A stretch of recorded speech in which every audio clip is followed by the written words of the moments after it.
ขอบคุณสำหรับการติดตามรับฟังครับและขอนำคุณผู้ฟังกลับไปติดตามรับฟังรายการปกติจากทางสถานีวิทยุกระจายเสียงแห่งประเทศไทยครับ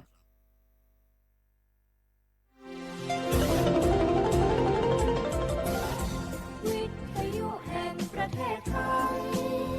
ให้ความรู้คู่ความสุข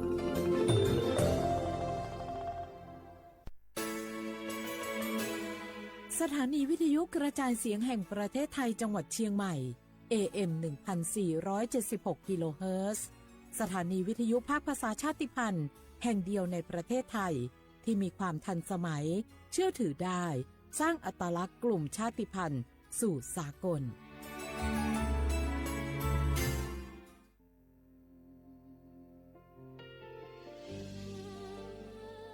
พระเสด็จสู่แดนสวงไทยทั้งปวงน้อมสำนึกในพระมหากรุณาธิคุณตราบนิรันดร์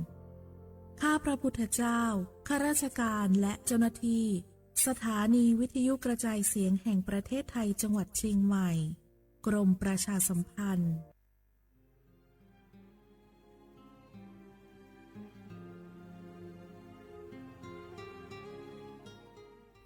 This is a moment of profound grief for the Kingdom of Thailand. We,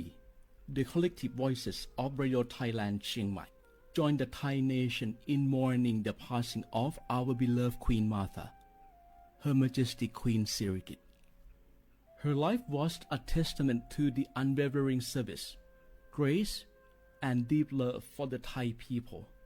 Our humble condolences and thoughts are with His Majesty the King, the royal family,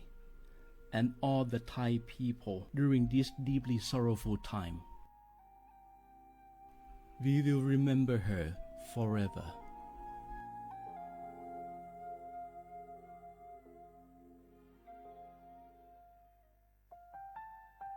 ว่านูลิซูชีถ้ามีคนแนวจามาอามุสานีมาอาคือที่ลิซาโงว่านูวัดมาอาคือเฟมากูวัดทัวมาที่ลิชิควาลิปดูถ้ามีคนแนวจามาว่านูลิซูชีจะขวาจับโวอามาคือตาโคเลเลที่ลินีมาจาจานีมาที่ลิซาจาโง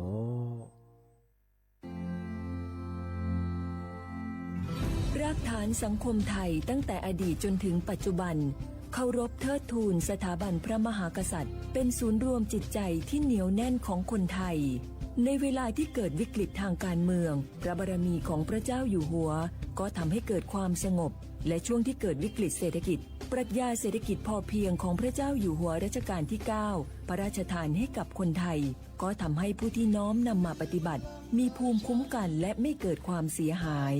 พระปฐมบรมราชโองการของพระเจ้าอยู่หัวรัชกาลที่10เราจะสืบสานรักษาและต่อยอดและครองแผ่นดินโดยธรรมเพื่อประโยชน์สุขแห่งอาณาราษฎรตลอดไปพระมหากษัตริย์ไทยทุกพระองค์ทรงห่วงใยราชเสมอสถาบันพระมหากษัตริย์ไทยศูนย์รวมใจไทยทั้งชาติ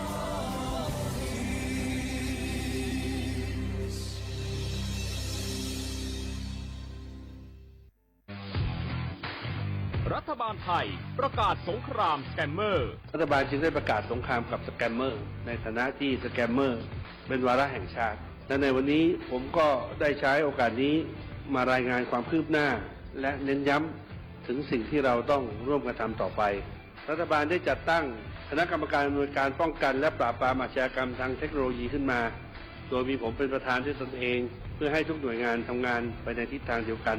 เราได้มีการลงนามบันทึกความเข้าใจ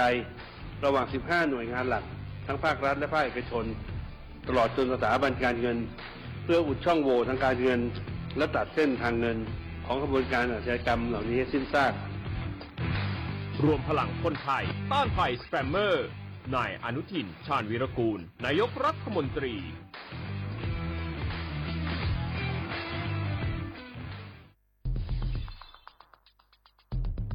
แค่3 ปีความเสียหายจากอาชญากรรมไซเบอร์ของคนไทยพุ่งทะลุถึง 94,000 ล้านบาทหรือเฉลี่ยปีละ 30,000 ล้านบาท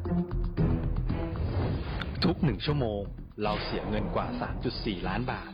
ให้กับมิจฉาชีพออนไลน์ โจรไม่เห็นใจคนอาชีพไหน อายุเท่าไหร่ สถานะทางการเงินแบบใด หมอ พ่อค้า นักธุรกิจ นักเรียนแม่บ้านข้าราชการเกษียณทุกคนตกเป็นเหยื่อได้เสมอ และวันหนึ่งอาจเป็นคุณหรือคนที่คุณรัก เพราะจุดอ่อนร่วมของเหยื่อคือความเร่งรีบขาดสติ หรือแม้แต่บางครั้งก็เกิดความโลภจนเกินไป อย่าปล่อยให้การกดคลิกเดียวลิงก์เดียวทำให้โจรยิ้มกว้างวันนี้ถึงเวลาแล้วที่คนไทยทุกคนจะต้องร่วมมือกันสร้างภูมิคุ้มกันอาชญากรรมไซเบอร์ช่วยกันหยุดก่อนที่ภัยไซเบอร์จะทำให้คนที่คุณรักและตัวคุณเองกลายเป็นเหยื่อ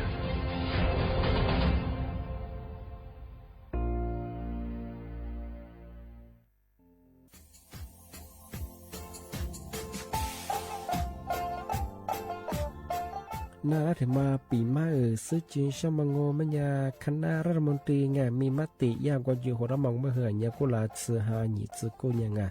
ยิ่งโคยิ่งตัวเนี่ยชดซื้อฉีกว่ายาไปรับมองเมื่อเหือแก้ไขปัญหาไงสถานะอาทิตย์เนี่ยเหือสัญชาติไงเอาถ้าเป็นคนเนี่ยว่าจะส่งไงอธิบายที่ยากกฎหมายถือว่าไปรับมองเมื่อเหือไงมาตราที่17ไงแห่งพระราชบัญญัติคนเข้าเมืองไงพอสองมันอยากให้ญี่ปุ่นอยากให้หนีตัวอยากหนีซื้อหนีกวางกันเท่าว่าถ้ามีคนเนี่ยว่าจุฬาโซอาทิตย์เนี่ยคือมันจะจางงูเป็นยังไงอาทิตย์เนี่ยว่ามีทะเบียนประวัติเธอถูกต้องอยู่ไงอธิบายว่าสารว่ายื่นขอสถานะไงคนต่างด้าวเข้าเมืองโดยชอบด้วยกฎหมายที่ดียินหน้าบ่ดง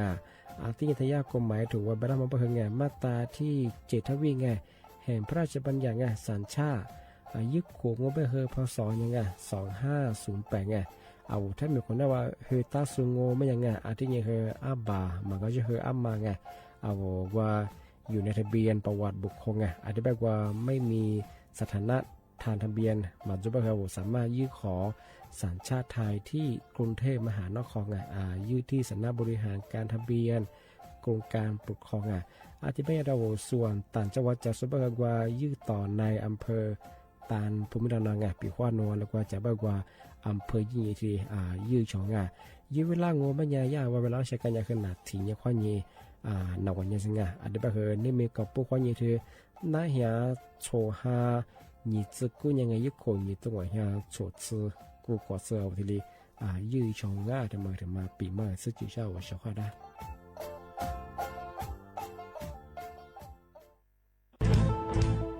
เชียร์ขวาบุกอามาสนใจลงโฆษณาทาสถานีวิทยุกระจายเสียงแห่งประเทศไทยจังหวัดเชียงใหม่เอาสถานีวิทยุของมันยังยี่เสียคือคือเสืออาทิเยยี่สัญญาณก็คือหุยยาคือยิบเป้งเที่ยวพื้นที่จังหวัดเชียงใหม่ยังอาทิปัญญาอามาสนใจลงโฆษณาอยู่ช่องของปัญญาติดต่อที่สวทเชียงใหม่ยิบเบอร์โทรปัญญาคือ053-276-0685อาทิเย0922468579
เชื่อว่าปุไรเขาขว้างอ่ะอามาซานีโมควานี3 โมงอ่ะฮาวลิซุงโดดสุดขวาเปลาวองอ่ะอาวลิซุงปากกากูโดยจำมังก็ไม่ทาสถานีวิทยุกระจายเสียงแห่งประเทศไทยจังหวัดเชียงใหม่ว่าโดยจะ ยีเวลามันอย่างหนีขวาตัวงะไหนๆบ่ฉุมขวาหนีจิมัวที่ขวาโดที่โมลงมันอย่างหนีมัวขวาหนี3โม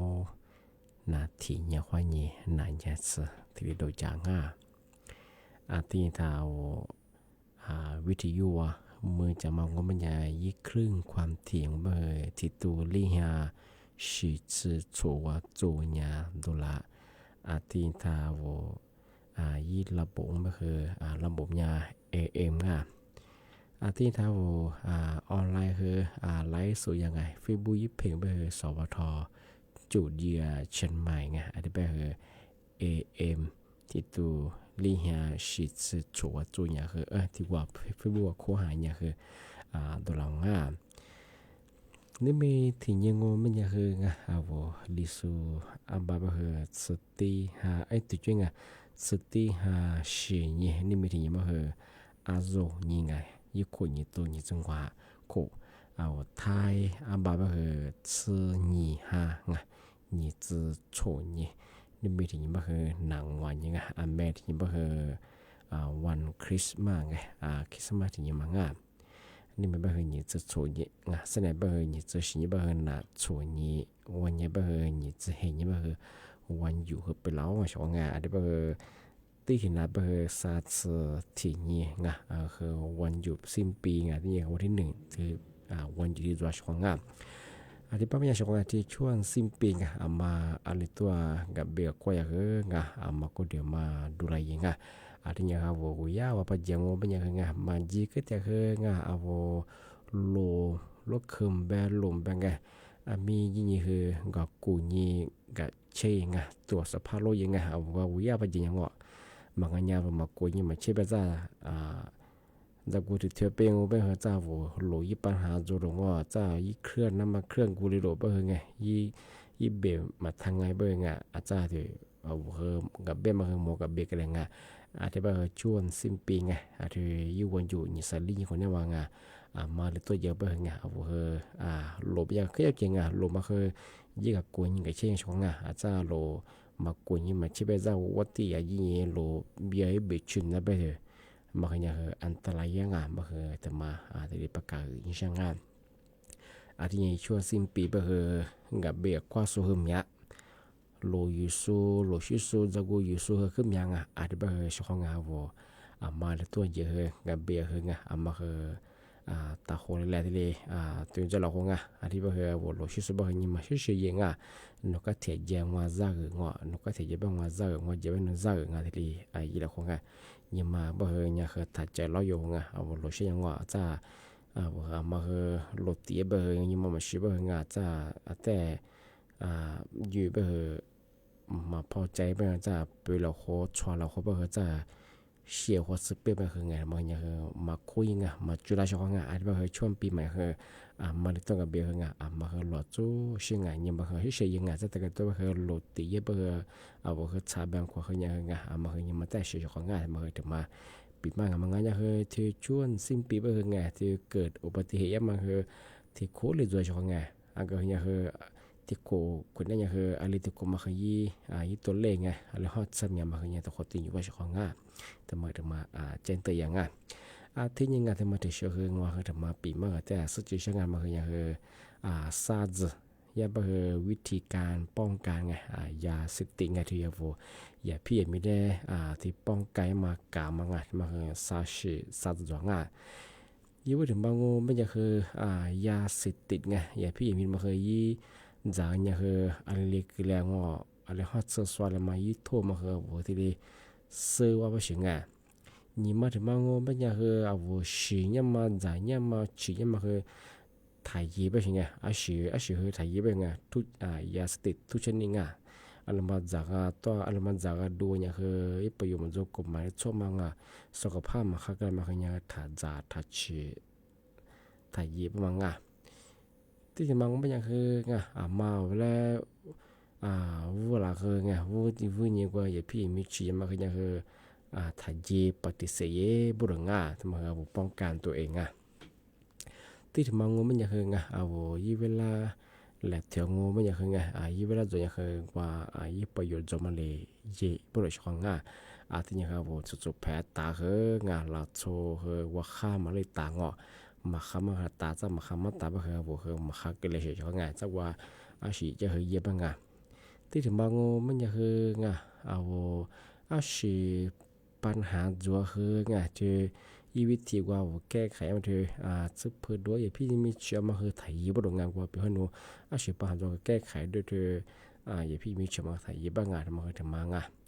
นี่มาถึงบางไม่ยาเฮยบ่เฮมาเฮป้องกันครอบครัวไงเจ้าฮิคุมีว่ากามาเงาะอย่าพี่มีได้มากว่ากันนะมาเฮากว่าเชื่อมางาอย่าบ่เฮบ่ฮิคุได้งอไม่ยาเฮไงเอานี่จะมาเฮชาวบ่ถึงไงที่นี่เฮอาชีจัวเฮ去了后，下个了后，你了后不行哎，ที่นี่เอาฮิคนได้เฮงาเอาสามารถที่ได้เฮตื่นจัวกว่าชิจัวเบงาที่ยาสติมาเฮถักกว่าไทยมางามาเฮแบบมาปรุงที่นี่เฮปีขวาวุ้งยาถือว่ามาอย่าพี่มีชิสุจงเป็นยังไงยาสติตีอยู่ไม่เฮวุ้งเฮอาลีนี่แก้ไขมาอาลีได้ตัวจะมางอมาเฮวุ้งเฮที่หาวิธีไงยืนจนแล้วคู่บริษัทกันที่นี่คือใช้กันแล้วของสามารถที่มางไม่ใช่คือยาบคือป้องกันชุนชนไงเที่ยวจะได้กามากว่าเชื่อมังที่ไม่ใช่คือไงเอาจะมาคือไงแต่คนเลยดีกัดตื่นจนแล้วคู่บริษัทที่นี่คือปีขวาว่ายี่ชีสุ่มเบยชาสุ่มเบยยี่หูสุ่มเบงพอหมวงเป็นยังมียาเจ้าหน้าที่ได้คือที่ถูกแจ้งไม่ใช่ไงที่เจ้าหน้าที่ได้งานตันหนูก็คือแบกงานมันก็จะคือว่าชูมีคือที่ดีปีแบกงานมันคือซาซึมันคือที่ว่าวิธีป้องกันจัดยาเสพติดที่แบกมันไม่ยังชอบมาคืออย่าพี่อย่ามีเป็นอย่างคือกลมหมายได้ชั่วที่นี่คือเอาจ้างไม่ยังคือเอากุดเดียวคือไปอยู่มันจงว่าจ้างไม่ยังคือจ้างก็เชื่องอไปคือต้อมันได้ยี่ฟ้าเป็นไงถ้าจ้างใส่ไปคือวูดูมันจะไปคือที่ฟูมันจะไปคือกวักฟูทักฟูจะชีจะคือวูจ้าที่มันคือสุขฟูผิวที่นี่คือกุดเดียวก็มีคือสุขภาพคือมันคือเลี้ยงจะว่าก้าเด็กเลี้ยงว่าคือเบียมันคือมาบีก็เลี้ยงชอบที่มันคืออย่าพี่อย่ามีก็คือมันคือถักกว่าสิ่งนี้มันคือถักสิ่งนี้บริงานมันคือยาที่ดีซาซึวิธีการป้องกันยาเสพติดมันง่ายมันคือทำมาปิดมาที่ดีสุดยอดช่างที่บ้านมันยังไงนั่นปิดมามันคือที่เหลือจอยจากง่ายมาใส่ไปคือไงลาโชดเทียนสาคิดยังไงไปคือนั่นคือมันกว่าที่เหลือฟุตเที่ยวง่ายไปคือสั้นยังไงเนี่ยโฉมมุ่งความยีเจ้มุ่งว่าแต่ความมันหลักความง่ายเทียบมาใส่มิมาสาวงบง่ายที่มันคือมาใส่เลยง่ายที่ยากกว่าที่แถลงข่าวไงว่าระหว่างชายแดนกัมพูชาไงที่ฟอร์ดระบบยาทะเลยี่ข่าวยุโดทะเลแถลงข่าวยังมาคือหนีโมความยี่คืออะไรเนี่ยหนีโมเกิดสังเอามาสาธิตจะมาคือว่าคือว่าแต่ที่เลยมาคันเลยพูดงานที่เลยคือเหลือมาคือฟอร์มาคือจัวเชอะไรแบบที่ก่อนทัพโบงานสุดที่เลย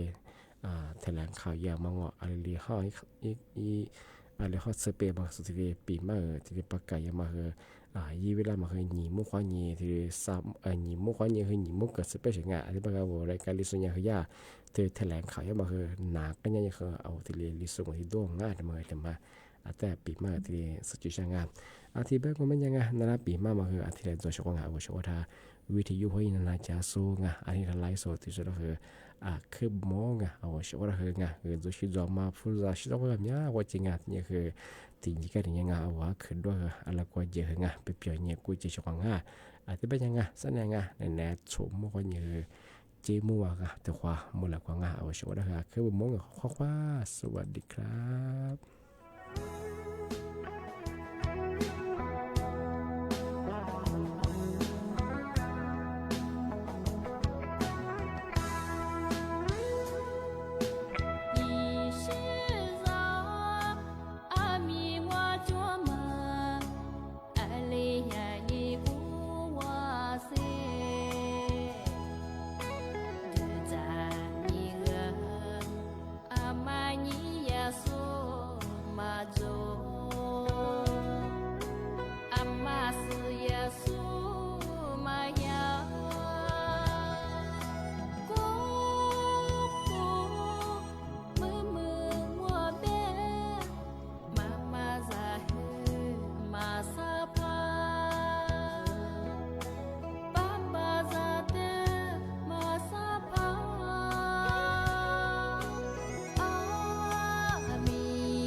สถานี